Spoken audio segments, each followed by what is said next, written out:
ভোলাহাট উপজেলা প্রশাসন এবং উপজেলা ক্রীড়া সংস্থা কর্তৃক আয়োজিত আজকের এই ভোলাহাট উপজেলা প্রশাসন গোল্ড কাপ টুর্নামেন্টের মেগা ফাইনাল অনুষ্ঠানে উপস্থিত সম্মানিত বিশেষ অতিথি, উপজেলা নির্বাহী অফিসার গোমস্তাপুর চাঁপাইনবাবগঞ্জ, উপস্থিত বিভিন্ন দপ্তরের কর্মকর্তাবৃন্দ, সম্মানিত অতিথিবৃন্দ, আমাদের সামনে উপবিষ্ট বিভিন্ন ইউনিয়নের চেয়ারম্যানবৃন্দ, সর্বোপরি আজকের এই খেলার প্রাণ যারা দর্শক, যাদের সহযোগিতায় আমরা এই খেলাটা সম্পন্ন করতে পেরেছি তাদেরকে, এবং আমাদের খেলোয়াড়বৃন্দ, সাংবাদিকবৃন্দ সহ অন্যান্য সকলে উপস্থিত রয়েছেন।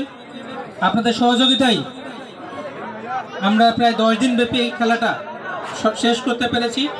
আমি বলবো যে সফলভাবে শেষ করতে পেরেছি। আসলে আমি যখন এই প্রোগ্রামটা হাতে নেই, এটা একটা বড় প্রোগ্রাম ছিল এবং আমি আপনাদের বিগত ইতিহাসের ক্ষেত্রে আমি ঘেঁটে দেখেছি যে কোথাও কোথাও মারামারির জন্য অনেক খেলা আটকে আছে বা ঘটনা ঘটেছে। তো আমার বিশ্বাস ছিল যে উপজেলা প্রশাসনের খেলা, দ্বিতীয়ত দীর্ঘদিন ধরে আমাদের কিন্তু এই মাঠে বল গড়ায়নি। তো আমাদের খেলোয়াড়দের মধ্যে একটা উদ্দীপনা তৈরি করা, সর্বোপরি আমাদের ভোলাহাট উপজেলার মানুষের মধ্যে খেলার একটা জাগরণ, খেলার একটা মহরণ বা আমরা উদ্দীপনা বলি, এই সৃষ্টি করার জন্যই কিন্তু আমাদের এই উদ্যোগ। কারণ আপনারা জানেন যে আমাদের ছেলেমেয়েরা এখন মোবাইলে আসক্ত, বিভিন্ন মাদকে আসক্ত। তারা আমার কাছে বিভিন্ন লোকজন এখনও কিন্তু আসে যে আমার তার ছেলেকে কন্ট্রোলে রাখতে পারছে না, মাদকের জন্য অত্যাচার করে। তো আমরা যদি এই ছেলে মেয়েদেরকে মাঠে নিয়ে আসতে পারি, মাদক থেকে দূরে রাখার ক্ষেত্রে আমার মনে হয় সবচেয়ে বড় গুরুত্বপূর্ণ ভূমিকা পালন করবে। আমরা সময় সময় বিভিন্ন ধরনের আয়োজন করব। আমাদের আয়োজন আপনারা সামনে থেকে যেটা দেখেছেন, আসলে পেছনে কিন্তু অনেকের অনেক পরিশ্রম আছে।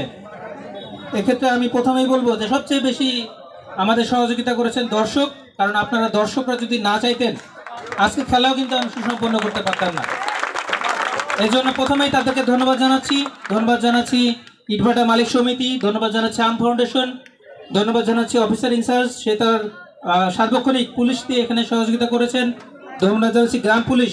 সবচেয়ে বেশি আরেকটা ধন্যবাদ প্রাপ্য হচ্ছে আমাদের ইউনিয়ন পরিষদের চেয়ারম্যানবৃন্দ, মেম্বারবৃন্দ, যারা তাদের সার্বিক তত্ত্বাবধানে তাদের দল গঠন করেছেন, তারা বাইরে থেকে প্লেয়ার এনেছেন, অনেক কিন্তু এর সাথে খরচ করেছেন। আমাদের অফিসের বিভিন্ন দপ্তরের কর্মকর্তাবৃন্দ সার্বক্ষণিকভাবে খেলার সাথে জড়িত ছিলেন। আমাদের অফিসের কর্মচারী দেখেছেন, আমাদের পরিষদের, আমার ইউনো অফিস, এসিলেন অফিসের কর্মচারীবৃন্দ যারা রয়েছেন, তারা সার্বক্ষণিকভাবে সব কিছুতে কিন্তু এঙ্গেজ থেকে কাজগুলো পরিচালনা করেছেন।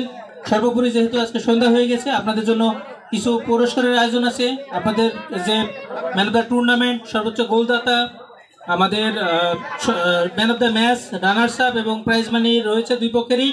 আপনারা ধারাবাহিকভাবে এগুলো গ্রহণ করবেন এবং পরবর্তীতে যে সমস্ত খেলা সম্পন্ন হবে আপনারা সার্বিকভাবে সহযোগিতা করবেন, এই কামনা করে আমি আমার বক্তব্য শেষ করছি। ধন্যবাদ সবাইকে।